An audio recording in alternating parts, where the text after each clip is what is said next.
G'day everyone, Jason Nunn, Fisherman's Warehouse Marine, Sweet Street at Warners Bay, your Newcastle Honda Marine dealer, and of course still holidays. We're just into the new year, the 3rd, Friday the 3rd, the weekend this weekend guys, Saturday, Sunday and including into Monday, fantastic weather.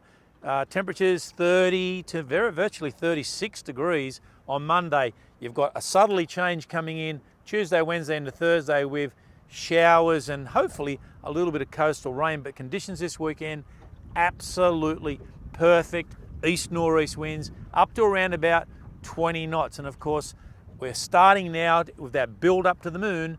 Not quite a quarter of the moon yet, but it's heading that way as we run into our January full moon. Now again, sorry for the delay today. Obviously it's a little bit late and I like to try to get these reports out early, but Elizabeth Island, this big sand island up at Marks Point, has obviously a colony of nesting little terns. These guys fly in from Java up in the Asia area and come down and nest coastally. It's a very tight area, that island up there, the big sand island at the present moment, and Hunter Wildlife and the volunteers, ourselves, my wife, and certainly a few of the girls have been coming up and doing volunteer work, just observing what's been going on. However, once we went up there this morning, it was noticed and pretty evident as well that basically people from in the public have actually entered into the nesting site and vandalised a certain portion of them, hopefully not all of them, which was lucky, where the little tern chicklets and obviously the chicks themselves are indeed nesting. Why? I do not know. I would have thought that if you got caught, a $330,000 fine plus 2 years imprisonment may have been a deterrent. However, it was not. So as a result, basically what we've tried to do today and very quickly this afternoon is post some pegs on the outside of the wide enclosure which Transport for New South Wales has placed. Over the weekend we'll have some volunteers up there just trying to safeguard and try to just educate some of the guys that are getting up and down there. So look, if you're going to go visit the area, it's a sensitive area at the moment. It's going to sort of come to a bit of a push at the end. Come end of February, the little terns hopefully have graduated through and then they get moving. But please be tolerant up there and don't rush to the fence. All it's doing is spooking the little terns. So hopefully you'll see one. I'll be up there for a few hours this weekend as well, and we can all work together and get this nesting colony back on track. Very, very important. We'll start out wide, guys. Last weekend everyone flooded out to the car park and off the shelf looking for marlin. There were a few fish early in the morning down around 06, the southern canyons and back down towards pretty much Broken Bay was where the fish tended to be. There have been a few fish caught north of the bay this week, but that inshore fishery, we started to get some reports that inshore fishery 40 to 50 fathoms, basically Nora Head all the way up through to Merriweather at the present moment, loads of bait, lots of mutton birds working through there, and striped marlin in around about that 50 to 60 kilo mark, and quite a few of them. The current itself is pushing in from the east into the shore. So it's pushing a lot of that water where those fish were back in along the coast. Water temperature consistently in and around that 22 to 23 degree mark.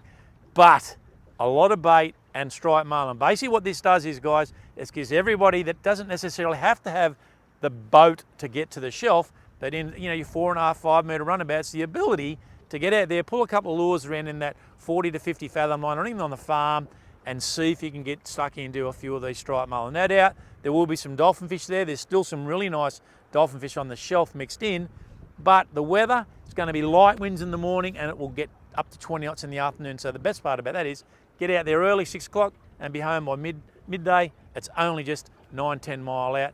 Absolutely perfect. Inshore reefs, snapper still around on the coast, guys. Still plenty of bonito and some really nice trag, and in particular, Catherine Hill Bay down to Birdie. There's good trag all through that area. And no doubt over the next few weeks and that build up to that full moon, we'll start to see a few more up off Redhead and up towards the dumping ground up off Newcastle. Coastally on the beaches, water's very warm at present.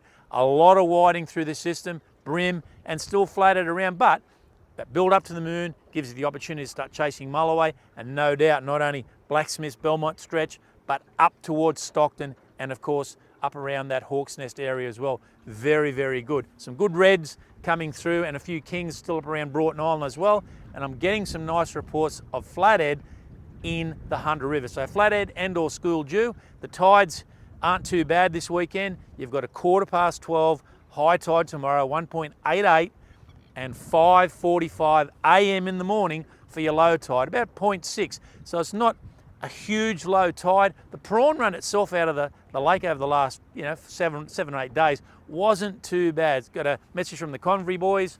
They were able to get, even Donnie was able to get in the boat. They got some really nice prawns, a couple of kilo there, middle of the run, but some beautiful whiting up to around about 41 centimetres and some really nice bream. But again, a lot of those bream in the estuary, guys, are only 25s to 30s. There's a lot of small fish, the better fish of an evening, but the whiting only on the change of the tide. You've got to try to avoid this run. And something that also has developed when you were talking about whiting, tube worms. New Age across the bridge, straight over to the right of me here, they are the only guys in Newcastle now selling tube worms. Our tube worms to you, Matt Babbage has moved away from what he was doing, and I'd like to thank Matt for certainly helping out with that tube worm scenario.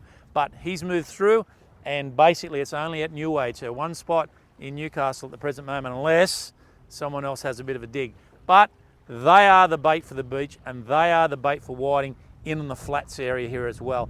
The squid did pick up on the back of that run. There was a lot of squid up at the drop over. Now we're starting to gain in the moon. You're going to need to move around a little bit more. Yes, there'll still be some in the channel, drop over, but I still think down through Murray's and back around Pulborough and start to look at some of the western side of the lake as we build up to that moon.